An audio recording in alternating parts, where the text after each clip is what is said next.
सबको नमस्कार।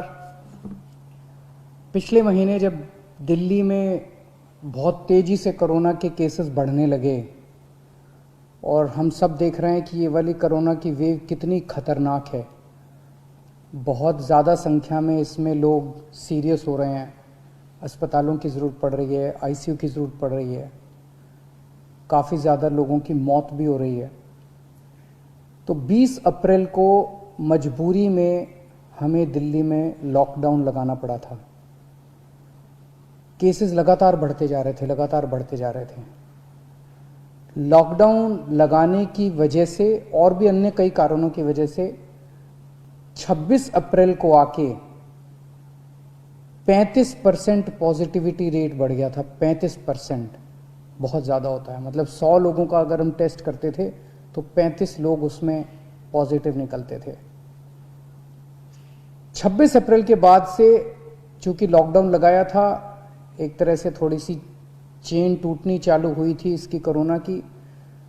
26 अप्रैल के बाद से धीरे धीरे केसेस कम होने चालू हुए और अब पिछले 1-2 दिन के अंदर 23%, 35% से 23% पॉजिटिविटी रेशियो आ गया है। तो केसेस कम होने चालू हुए हैं दिल्ली के अंदर।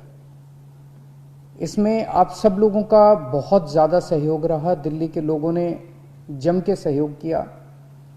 आप लोगों ने लॉकडाउन का पूरी तरह से पालन किया और ये हम सब लोगों की, अपने परिवार की ज़िंदगी और उनके स्वास्थ्य की बात है। हम किसी पे, कोई भी किसी पे एहसान नहीं करा, हम सब के अपने लोगों के स्वास्थ्य की और ज़िंदगी की बात है। इस लॉकडाउन के पीरियड को हमने संसाधन, हेल्थ इंफ्रास्ट्रक्चर को और मजबूत करने के लिए इस्तेमाल किया। कई जगह नए ऑक्सीजन बेड्स तैयार किए गए। सबसे बड़ी दिक्कत दिल्ली में ऑक्सीजन की आई है। नॉर्मल टाइम में जितनी ऑक्सीजन चाहिए होती है अस्पतालों में, उससे कई गुना ऑक्सीजन की जरूरत पड़ने लगी, क्योंकि अब जितने भी मरीज आते थे कोरोना में उन सबको ऑक्सीजन की जरूरत थी। तो कई गुना ऑक्सीजन की जरूरत अचानक पड़ने लगी। पिछले कुछ दिनों में केंद्र सरकार के साथ मिलके और हाई कोर्ट और सुप्रीम कोर्ट के आदेशों से, केंद्र सरकार के सहयोग से अब ऑक्सीजन की स्थिति दिल्ली के अंदर काफ़ी सुधरी है पिछले कुछ दिनों में। अब इस तरह की बातें सुनने को नहीं मिलती कि इस अस्पताल में 2 घंटे की ऑक्सीजन रह गई, उस अस्पताल में आधे घंटे की ऑक्सीजन रह गई, यहाँ पे किसी की ऑक्सीजन से मौत हो सकती है। अब इस तरह की बातें सुनने को नहीं मिल रही है। तो इस लॉकडाउन के पीरियड को हमने अपने सिस्टम को भी सुधारने में काफ़ी प्रयास किए। पिछले कुछ दिनों से वैक्सीन को भी बड़ी तेजी के साथ वैक्सीनेशन का कार्यक्रम शुरू किया गया है। आप में से जितने लोगों ने वैक्सीन लगवाया उन्होंने देखा होगा कि दिल्ली सरकार ने जो स्कूलों में इंतजाम किए हैं वो कितने शानदार इंतजाम किए हैं। सब लोग इसकी तारीफ कर रहे हैं, सब लोगों को अच्छा लग रहा है। हमारे युवा बढ़ चढ़ के वैक्सीन लगवा रहे हैं। यहाँ तक कि दिल्ली के आसपास के इलाकों से भी लोग दिल्ली में आके वैक्सीन लगवा रहे हैं। वैक्सीन के स्टॉक की कमी है, इसमें हमने केंद्र सरकार से सहयोग मांगा है। मुझे पूरी उम्मीद है जैसे केंद्र सरकार अन्य बातों पे भी सहयोग करती रही है, इसमें भी हमारा पूरा सहयोग करेगी।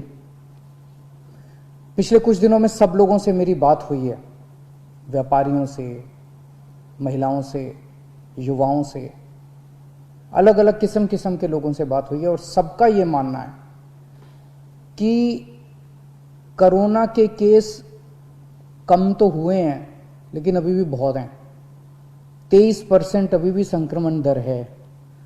अभी ढिलाई नहीं दी जा सकती, अभी समय नहीं आया है ढिलाई देने का। तो सबका ये मानना है कि अभी लॉकडाउन को और एक्सटेंड करने की ज़रूरत है। अभी और इस कड़ाई को अभी थोड़े दिन और बरकरार रखने की ज़रूरत है, नहीं तो अभी जो हमने हासिल किया वो भी ख़त्म हो जाएगा। और जैसा मैंने कहा कि ये इतना मुश्किल दौर है, ये वाली वेव इतनी ख़तरनाक है, इतने लोगों की मौत हो रही है, तो जान है तो जहान है। अगर ज़िंदगी बचेगी तो बाद में और बहुत कुछ कर लेंगे ज़िंदगी में। सबसे पहले इस टाइम ज़िंदगी बचाना है। तो इसीलिए सरकार ने आप सब लोगों के फीडबैक के आधार पे, आप सब लोगों की इसके आधार पे मजबूरीवश अभी 1 हफ्ते का लॉकडाउन और बढ़ाया जा रहा है। कल सुबह 5 बजे ये लॉकडाउन ख़त्म होना था, लेकिन अब ये अगले सोमवार को 5 बजे तक के सुबह 5 बजे तक के लिए बढ़ाया जा रहा है और इस बार थोड़ा सा और सख्त किया जा रहा है। कल से दिल्ली के अंदर मेट्रो भी चलना बंद हो जाएंगी। हमारी कोशिश है कि जितना ज़्यादा इसको लॉकडाउन को सख्त किया जाएगा उतना तेज़ी से हम सब लोग कोरोना पे काबू पा पाएंगे। मेरी आप सबसे निवेदन है, जिस तरह से अभी तक आप लोगों ने सरकार का साथ दिया, जिस तरह से अभी तक आप लोगों ने पूरा लॉकडाउन का पालन किया, इसी तरह से आने वाले समय में भी आप सब लोग लॉकडाउन का पालन करेंगे। नमस्कार।